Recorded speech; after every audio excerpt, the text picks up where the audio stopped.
కేసీఆర్ కు సిట్ ఇచ్చిన నోటీసులు చెల్లవని రాజకీయ కక్ష సాధింపులో భాగంగానే ఇచ్చారని బీఆర్ఎస్ న్యాయవాది మోహిత్ రావు అన్నారు. గతంలో ఇలాంటి కేసులను సుప్రీంకోర్టు కొట్టివేసిందని, అవసరమైతే న్యాయ పోరాటం చేస్తామని చెప్పారు.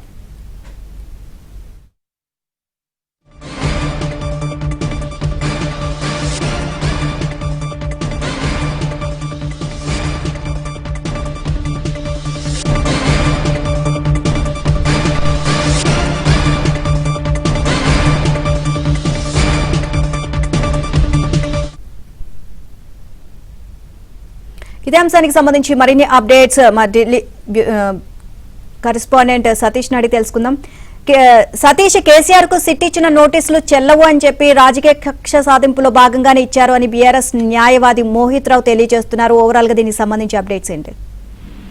బీఆర్ఎస్ న్యాయవాదైన సుప్రీంకోర్టు మోహిత్ రావు కాసేపటి క్రితమే మీడియాతో మాట్లాడుతూ 160 కేసు కింద కేసీఆర్ కు నోటీసులు సిట్ జారీ చేసింది. కేవలం సాక్షిగా మాత్రమే విచారించేందుకే నోటీసులు ఇచ్చింది. అయితే మున్సిపల్ ఎన్నికల నేపథ్యంలో కేసీఆర్ కొంత బిజీ ఉండడంతో ప్రస్తుతానికి హాజరు కావట్లేమని ఇప్పటికే సిట్ కి లేఖ రాయడం జరిగింది. మరోవైపు 160 సిఆర్పిసి చట్ట ప్రకారం 65 ఏళ్ల వయసున్న వారికి ఇంటి దగ్గరికే సిట్ వెళ్లి విచారించాల్సిందిగా కూడా గతంలో సుప్రీంకోర్టు కొన్ని మార్గదర్శకాలు ఇచ్చింది. దానికి అనుగుణంగానే సిట్ కూడా వెళ్లాల్సి ఉంటుందనే అంశంతో పాటుగా అవసరమైతే న్యాయ పోరాటం చేసేందుకు తాము సిద్ధంగా ఉన్నామని, వీలైతే కోర్టులను కూడా ఆశ్రయిస్తామని కూడా చెప్తున్నారు. కావాలని ఒక రాజకీయ కక్షపూరితంగా కూడా ఈ ఫోన్ ట్యాపింగ్ లో వారి పేర్లను తెచ్చి వారిని ఇబ్బందులు గురి చేసే విధంగా కూడా తెలంగాణ ప్రభుత్వం వ్యవహరిస్తుందనే అంశాన్ని కూడా మోహిత్ రావు వెల్లడించడం జరిగింది.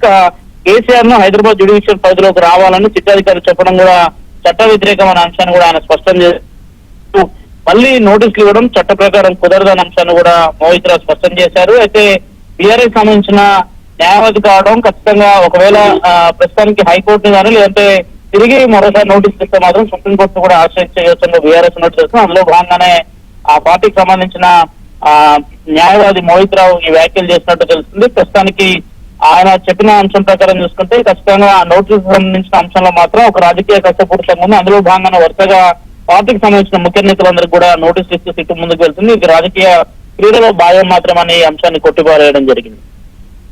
Right, thank you Satish.